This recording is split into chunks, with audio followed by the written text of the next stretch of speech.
Hello बच्चों, let's read the question. Question says x raised to power 5 plus px plus r is equal to 0. x1, x2, x3, x4 and x5 are the roots of the equation.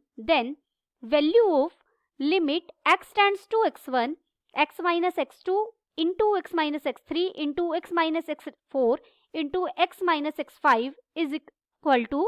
Option A is 5x1 raised to power 4 minus p. Option B is minus 5x1 raised to power 4 plus p. Option C is minus 5x1 raised to power 4 minus p. Option D is 5x1 raised to power 4 plus p. First we see the key concept. देखिए हमारे पास 7 indeterminate form होती हैं. कौन कौन सी हैं वो indeterminate form? 0 by 0, infinity by infinity, 0 into infinity, infinity minus infinity, 1 raised to power infinity, 0 raised to power 0 and infinity raised to power 0. जब भी आपका फंक्शन में लिमिट रखने के बाद ये कोई भी इंडिटर्मिनेंट फॉर्म बन रही हो, जब भी आप डायरेक्ट लिमिट सब्स्टिट्यूट करते हैं, तो इसे सॉल्व करने के लिए हम एल हॉपिटल रूल का यूज करते हैं. क्या है L'Hopital rule? L'Hopital rule में अगर आपको लिमिट फाइंड आउट करनी है x tends to a f of x by g of x, और जब भी आप डायरेक्ट सब्स्टिट्यूट करें ये इंडिटर्मिनेंट फॉर्म दे रहा है, तो इसकी लिमिट आप कैसे निकालेंगे? लिमिट एज इट इज रखेंगे. Limit x tends to a, जो न्यूमरेटर में फंक्शन है उसका आप डेरिवेटिव कर दीजिए और जो डिनोमिनेटर में फंक्शन है उसका भी आप डेरिवेटिव कर दीजिए. डेरिवेटिव दोनों फंक्शंस को अलग अलग सेपरेट लेते हुए करना है और इस फॉर्म को हमें तब तक रिपीट करना है जब तक इनडिटर्मिनेट फॉर्म रिमूव ना हो जाए. ये प्रोसेस हमें तब तक करनी है.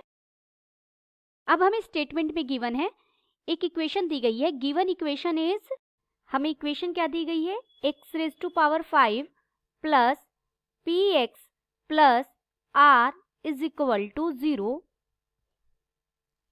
और क्या दिया गया है? x1, x2, x3, x4, x5 are roots of this equation.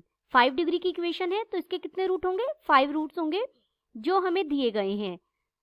अब और जो इक्वेशन दी गई है वो कैसी है? मोनिक पॉलिनोमियल है. मोनिक पॉलिनोमियल होने का मतलब है जो x की हाईएस्ट पावर है उसका कोएफिशिएंट क्या है? 1. तो इसे मैं रिप्रेजेंट कर सकती हूँ x raise to power 5 plus px plus r is equal to x minus x1 into x minus x2 into x minus x3 into x minus x4 into x minus x5.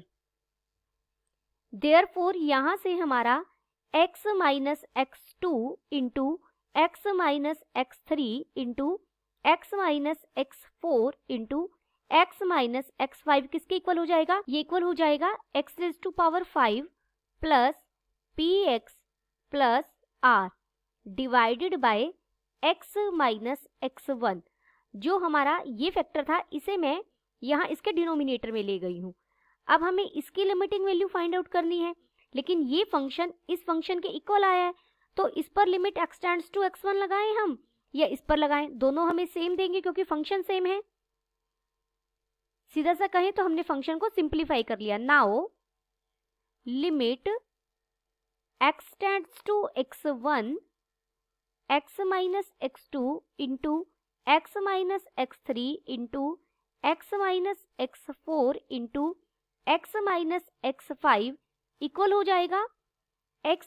Limit आगे लगाएंगे. Limit x tends to x1 x raise to power 5 plus px plus r divided by x minus x1.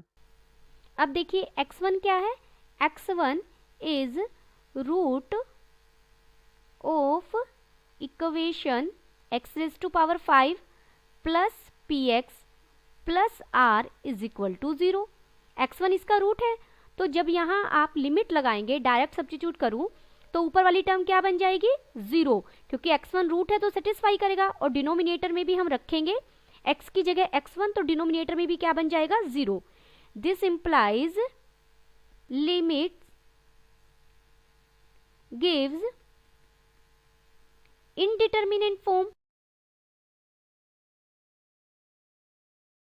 0/0 form देंगे, और जब भी हमारे पास indeterminate form हो तो हम किसका यूज करते हैं? Using L Hôpital rule. L'Hopital rule का यूज करेंगे।